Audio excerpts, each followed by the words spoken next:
E ben arrivati sul Monte Baldo, 1790 metri, partendo da più di 60 metri sul livello del mare, ovvero da Malcesine. Percorrendola lungo lago, un paesaggio straordinario, arriviamo velocissimi in quota con le funivie che proprio da Malcesine, la funivia anzi innovativa, straordinaria e molto molto all'avanguardia, ci porta a uno spettacolo straordinario. Possiamo dominare il lago di Garda nei suoi 155 km di lunghezza e 55 di larghezza.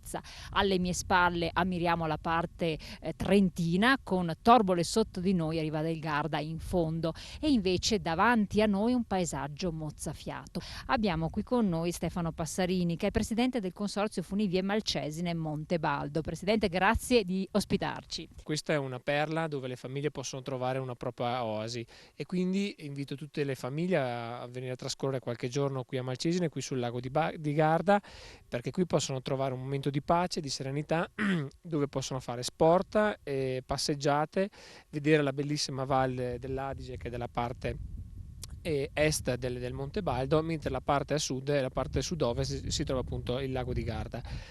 Noi come consorzio Funivia Malcesine Montebaldo abbiamo voluto quest'anno coccolare ancora di più i nostri clienti, quindi tutte le domeniche potrete trovare una manifestazione diversa che è più legata alla cultura, quindi abbiamo voluto abbinare il Montebaldo anche alla cultura, quindi troverete dei concerti jazz, rock, del teatro e delle varie band locali che si esibiscono qui sul Montebaldo. Tutti i nostri amici e clienti e amici della montagna possono raggiungere la vetta di 1790 metri e quindi da sopra ammirare quello che sono le varie bellezze e quindi passare una giornata, noi 4 ristoranti che possono trovare qui in vetta, passare una giornata in mezzo agli animali, che possono trovare delle marmotte, delle mucche, delle aquile, dei falchi e quindi passare una giornata con tutta la famiglia.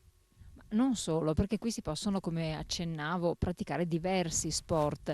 Abbiamo visto sport acrobatici anche, aerei, oppure quelli più terrestri. Raccontiamoli. Sì, certo, qui il nostro utente può trovare delle passeggiate stupende, naturalistiche che possono andare dall'1 alle 2, alle 3, alle 4 ore, oppure praticare il parapendio. Infatti ogni anno abbiamo più di 20.000 parapendisti che salgono la vetta per poi discendere e possono praticare del bike e quindi attraverso delle bici da downing possono scendere di nuovo sul versante del lago di Garda o la parte verso l'Adige.